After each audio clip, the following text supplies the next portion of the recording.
Assalamualaikum warahmatullahi wabarakatuh. Semoga semuanya selalu dalam keadaan sehat. Pada bagian 3 ini yang merupakan bagian pemungkas ya dari upaya pencarian bentuk feature etnografis. Sebenarnya ada beberapa pengulangan dari video sebelumnya, tapi sedikit pengulangan itu bertujuan untuk kembali menegaskan dan memperdalam pengertian. Pada video sebelumnya sudah saya bahas ya perbedaan antara feature etnografis dengan etnografi akademik. Ini saya buatkan tabel seperti ini supaya perbedaannya semakin terlihat jelas ya.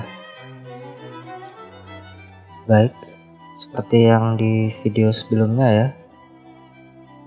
Secara konseptual, feature etnografis tidak mengharuskan menggunakan konsep-konsep atau kerangka teori ya di dalam antropologi. Sebaliknya, untuk yang etnografi akademik harus pakai kerangka teori ya. Konsekuensinya di feature etnografis tidak harus ada analisis ya. Sedangkan untuk etnografi akademik harus ada analisis. Ini dia poin pentingnya ya. Tuntutan. Jadi penulis feature etnografis ini dituntut untuk mampu menghasilkan tulisan yang menarik perhatian dan empati pembaca ya. Sementara di sisi lain yang untuk etnografi akademik tuntutannya ya harus memenuhi persyaratan ilmiah ya, dari sistematika tulisan yang harus ada latar belakang, rumusan masalah, dan sistematika lainnya, harus logis, kemudian harus memenuhi syarat-syarat menulis ilmiah ya. Dan berikutnya ruang lingkupnya. Kalau feature etnografis, ruang lingkupnya bisa komunitas, media sosial, atau tulisan di blog, tulisan di media massa ya, koran atau majalah. Sedangkan untuk etnografi akademik, ruang lingkupnya ya di kampus ya, di universitas atau perguruan tinggi. Nah, outputnya atau bentuk konkretnya menghasilkan feature etnografis tentu saja ya.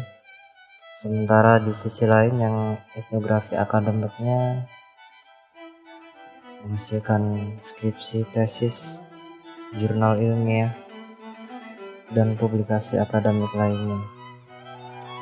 Ya, semoga dengan melihat tabel perbedaan ini bisa semakin lebih paham ya tentang perbedaan feature etnografis dengan etnografi akademik. Selain terdapat perbedaan antara feature etnografis dengan etnografi akademik, ternyata juga terdapat persamaannya ya. Baik feature etnografis maupun etnografi akademik, kedua-duanya berdasarkan pada fakta ya. Bahkan untuk teknik pencarian faktanya pun ada kemiripan ya, menggunakan metode pengamatan dan wawancara. Dan yang kedua, dalam karya etnografi tertentu terdapat gaya penulisan naratif ya, gaya penulisan yang bercerita. Saya perlihatkan contoh ya, gaya bercerita dalam karya etnografi. Saya contohkan dua saja ya. yang satu dari James Peace Bradley dan Brenda Mann, dan yang kedua dari Oscar Lewis ya. Nah, di bab satunya ya, si Bradley dan Mann ini dia membuka paragraf pertamanya dengan menceritakan suasananya ya. Ini suasana di sore hari, keadaan di luar ya, cahaya lampu yang begitu lembut ya. Kemudian kembali ke dalam suasana di dalam bar ya, lampu-lampunya,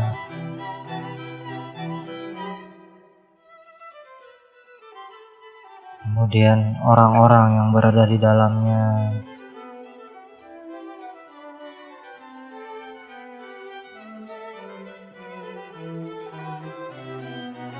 Dan dalam penulisan feature etnografis lainnya, penggambaran suasana yang seperti ini sangat penting ya dalam sebuah tulisan.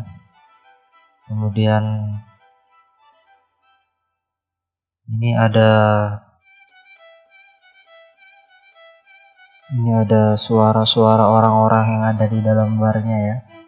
Scotch and water, memesan minuman ya. Oke, ini gaya bercerita ya dalam tulisan etnografinya Bradley dan Mann. Oke, selanjutnya yang Oscar Lewis, kita lihat. Nah, ini juga dituliskan tanggalnya ya, 2 November, dan itu pada hari kematian ya, semacam perayaan atau tradisi tertentu ya di Meksiko ya. Dan si penulisnya menjelaskan dia sedang berada di tempat tidur jam 11 lebih ya ini. Nah, ini gaya bercerita dari seorang etnografer yang bernama Oscar Lewis ya. Ini ceritanya benar-benar mengalir dan rasanya kita ingin tahu apa yang setelah ini ya. Dia mau cerita apa lagi setelah ini. Benar-benar membuat pembacanya penasaran ya untuk mengikuti tulisannya secara keseluruhan. Oke, cukup 2 itu saja ya contoh gaya penulisan yang naratif ya dari karya etnografi. Kalau kita melihat diagram ini, posisi feature etnografis semakin terlihat jelas ya. Dia merupakan bagian dari feature jurnalistik, juga merupakan bagian dari etnografi akademik.